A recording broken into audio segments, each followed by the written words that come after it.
Mahal ka ng Diyos. Ako po si Father Fiel Pareha at ito po ang ating segment, ang Daily Devotion, na kung saan tayo po ay magdarasal, magbabasa at magninilay kasama ng salita ng Diyos sa buong taon. Manalangin tayo. Sa ngalan ng Ama, ng Anak at ng Espiritu Santo. Amen.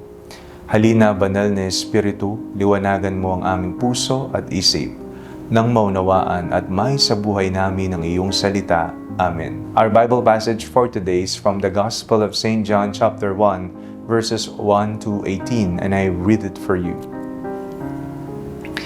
In the beginning was the Word, and the Word was with God, and the Word was God. He was in the beginning with God. All things came into being through Him, and without Him not one thing came into being. What was come into being in Him was life, and the life was the light of all people. The light shines in the darkness, and the darkness did not overcome it. There was a man sent from God, whose name was John. He came as a witness to testify to the light, so that all might believe through him. He himself was not the light, but he came to testify to the light, the true light, which enlightens everyone, was coming into the world. He was in the world, and the world came into being through him, yet the world did not know him. He came to what was his own, and his own people did not accept him.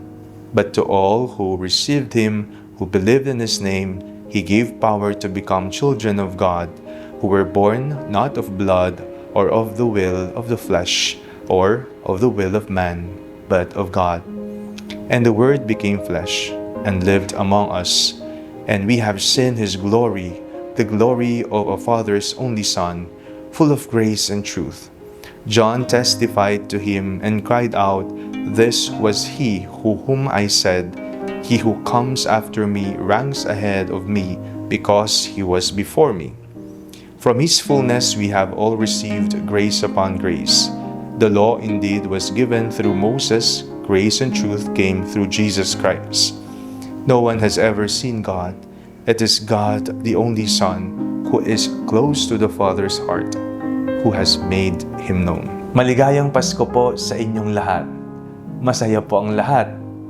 Bawat taon, sa tuwing sasapit ang Pasko, ang mga bata ay masaya, excited.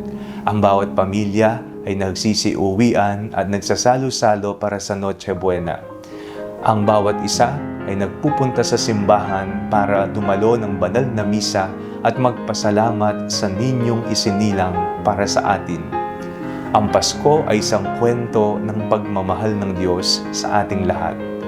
Napakinggan po natin sa binasa nating Ebanghelyo kung papaanong ang salita ay nagkatawang tao. Ito po ang teolohiya ni Juan Evangelista. Ang salita, nagkatawang tao at naibunyag ang kaluwalhatian ng Diyos sa sanlibutan. And the Word became flesh and lived among us, and we have seen His glory, the glory as of a Father's only Son, full of grace and truth.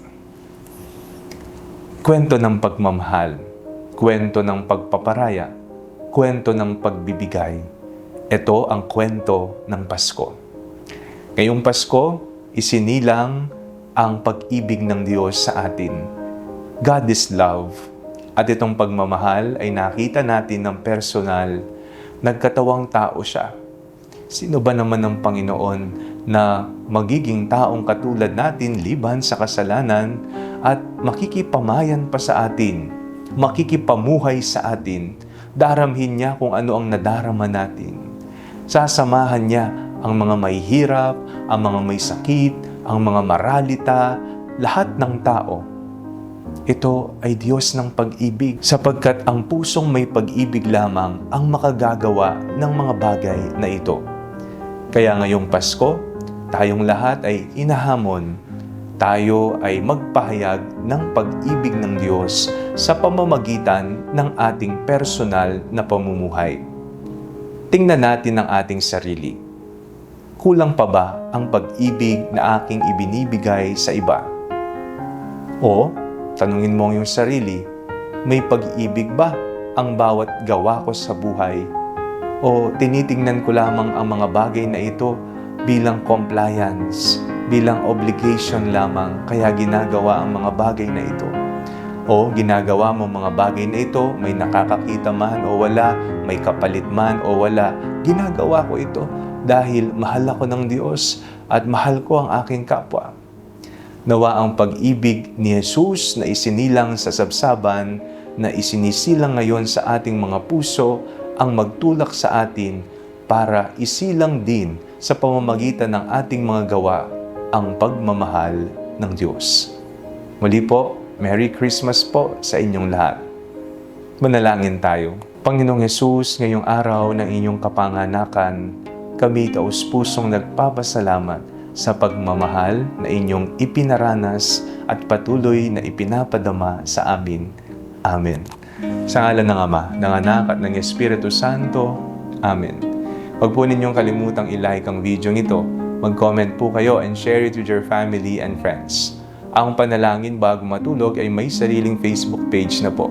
Huwag niyo pong kakalimutang mag-like at mag-follow dito, and do not forget to subscribe to our YouTube channel. I-click niyo lamang po ang link na nasa comment section ng video ito, o kaya naman po just search Father Fiel Pareha. At kung nais niyo pong maging updated sa ating pagpapahayag, you can join our broadcast channel dito po sa ating Facebook page. God bless you po.